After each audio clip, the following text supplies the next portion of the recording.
आप सभी आपकी हिंदी व्याकरण की पुस्तक प्रांजल निकाल लीजिए। आज हम अध्याय 23 अनुच्छेद लेखन सीखेंगे। अनुच्छेद लेखन मतलब पैराग्राफ राइटिंग।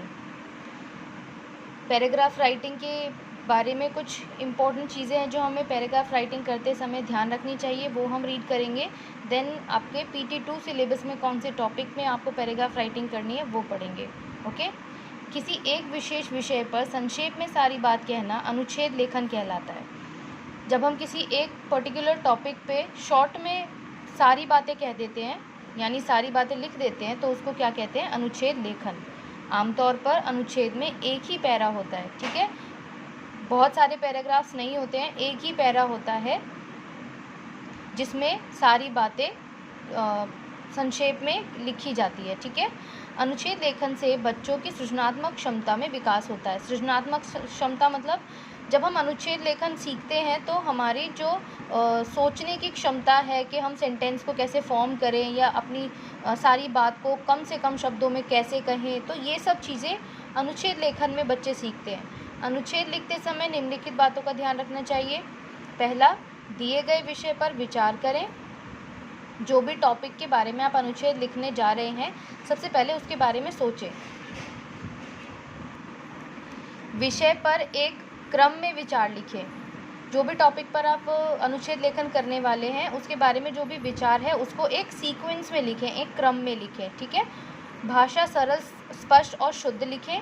जो भी अनुच्छेद आप लिखने जा रहे हैं उसकी भाषा कैसी हो? ईजी हो, ठीक है, स्पष्ट हो और शुद्ध हो, ताकि जो पढ़ने वाला है उसको आपकी बात सीधे सीधे साफ शब्दों में समझ आए। चौथा है बातों की दोहराव से बचें। मतलब जो सेंटेंस आपने लिख दिया या कोई बात अगर आपने लिख दी तो उस बात को बार बार रिपीट ना करें, क्योंकि संक्षेप में लिखते हैं। अनुच्छेद लेखन का मतलब ही यही है कि हम शॉर्ट में लिखते हैं, ठीक है। तो अगर हम बातों को रिपीट करेंगे तो उससे वो लेंदी हो जाएगा, ठीक है। तो रिपीटेशन से बचना चाहिए। अगला है वाक्य छोटे छोटे लिखें। ज़्यादा बड़े वाक्य अगर आप लिखेंगे तो उससे क्या होगा? जो पढ़ने वाला व्यक्ति है उसको अनुच्छेद समझने में प्रॉब्लम होगी। छोटे वाक्य को समझना ईजी रहता है, ठीक है। अंत में विषय से संबंधित अपने सुझाव देते हुए विचार लिखें। जब आप जिस टॉपिक पर अनुच्छेद लिख रहे हैं, जब उसमें अनुच्छेद लेखन हो जाए तो उसमें एंड में वो जो टॉपिक के बारे में आपने अनुच्छेद लिखा उसके बारे में आपके विचार क्या थे, उसके बारे में सुझाव एंड में लिखें, ठीक है। आपके PT2 सिलेबस में मैंने एक सपना देखा कि इस टॉपिक पर आपको अनुच्छेद लेखन करना है, या आपको आपकी ग्रामर की, हिंदी व्याकरण की नोटबुक में भी नोट करना है, ठीक है। इसमें हम मैंने एक सपना देखा इस टॉपिक पर अनुच्छेद लिखेंगे। कैसे लिखा जा सकता है इस टॉपिक पर अनुच्छेद? गर्मी की छुट्टियां थी, मैं रोज़ अपने दोस्तों के साथ खूब खेलता था, मस्ती करता था और थोड़ा बहुत पढ़ता भी था। अब यहाँ पर आप देखिए कि सेंटेंस कितने छोटे छोटे हैं, ठीक है। गर्मी की छुट्टियाँ थी, मैं रोज़ अपने दोस्तों के साथ खूब खेलता था, मस्ती करता था और थोड़ा बहुत पढ़ता भी था, ठीक है। एक दिन भर खेलकर मैं थक गया। सेंटेंस बहुत छोटे हैं, सिंपल है और समझ आने लायक है, ठीक है। शुद्ध है, स्पष्ट है, ठीक है, और सरल है। इसलिए मैं रात को जल्दी सो गया।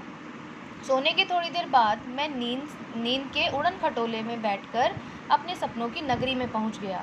यहाँ पर आप देखिए कि कितने सुंदर तरीके से इस अनुच्छेद में सपने देखने के लिए किस शब्द का यूज़ किया है? नींद के उड़न खटोले में बैठकर। तो इससे क्या है? कम शब्दों में ज़्यादा बात कह दी कि मतलब मैं रात को सो गया और उसके बाद सपने देखने लगा या सपनों में खो गया। मैंने देखा कि मैं एक ऐसी जगह पर पहुंच गया हूं जहां मैं सबसे बड़ा हूं और बाकी सब बहुत छोटे छोटे से हैं। सभी मुझे हैरानी से देख रहे हैं और मैं निडर होकर चारों तरफ घूम रहा हूं। यहाँ अपने सपने के बारे में बता रहा है, ठीक है। सबको अपनी ओर हैरानी से देखता पाकर मुझे बहुत अच्छा लग रहा था। तभी मुझे भूख लगी और मैंने खाने की इच्छा जाहिर की। इच्छा जाहिर करते ही मेरे सामने खाने की अच्छी अच्छी चीज़ें आ गई। अब तो मुझे बहुत मज़ा आने लगा। मैंने इसी तरह अपने लिए बहुत से खिलौने, कपड़े इकट्ठे कर लिए। फिर स्कूल के होमवर्क, मम्मी की डांट की आवाज़ सुनाई दी। मैं घबराकर उठ बैठा। इस तरह एक अच्छा सपना मेरे लालच की वजह से बुरा हो गया। यहाँ पर अपना जो सपना है उसको किस तरह से बताया बच्चे ने? गर्मियों की छुट्टियों से स्टार्ट किया और कैसे कैसे उसके डेली रूटीन में एक दिन वो ज़्यादा खेलकर थक गया, उसके बाद वो सो गया, फिर उसने ये सपना देखा, फिर मम्मी की डांट सुनकर वो उठ गया।